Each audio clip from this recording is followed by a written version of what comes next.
அழகா சிரிச்சா புயல் மலடா. ஆஹா, எவ்வளோ சூப்பராக மழை பெய்யுது. குளிர்து வேற முடியலடா சாமி. இந்த டைம்ல ஒரு கப்பு காப்பி குடிச்சா எவ்வளோ அருமையா இருக்கும். கடவுளே, எப்படியாவது என் மருமகளை சொல்லி ஒரு கப்பு காப்பி வாங்கி கொடுங்கப்பா.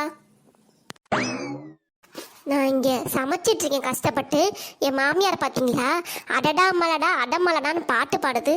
அதுவும் இப்போ உள்ள ட்ரெண்டிங் பாட்டா பாடுது. எப்பா, இதுக்கு வந்த வாழ்வு பாருங்க. என் மருமகளே, வாடி.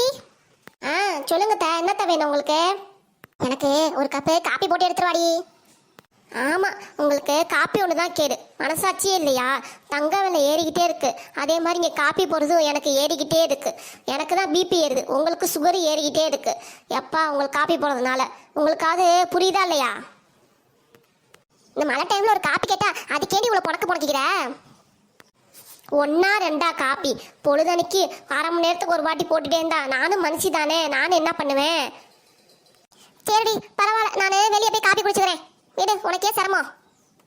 என் மாமியாரே, நானே உனக்கு காப்பி போட்டு எடுத்துருவேன். வெளியே போய் மழை வேற பெய்யுது, வலிக்கி கிளிக்கி உளுத்தின்னா மேற்கொண்டு யார் உன்னை பார்க்கறது? இதுவே என்னால் பார்க்க முடியல, அதே வேறு பார்க்கணுமாக்கும். இரு, நானே போய் எடுத்துட்டு வரேன் உனக்கு. சொந்த இடத்துல மருமகளை எடுத்துட்டு வந்தாலே இப்படிதான், நம்மளை மட்டும் மரியாதை இல்லாமல் திட்டுவாங்க கத்துவாங்க. அதெல்லாம் ஒன்றும் இல்லை, இதை பெருசாக எடுத்துக்கூடாது. ஈஸியாக எடுத்துட்டு நம்ம போய் தொடச்சிட்டு போயிட்டே இருக்க வேண்டியதான். நமக்கு காப்பி வருதுல்ல, அதான் முக்கியம் நமக்கு.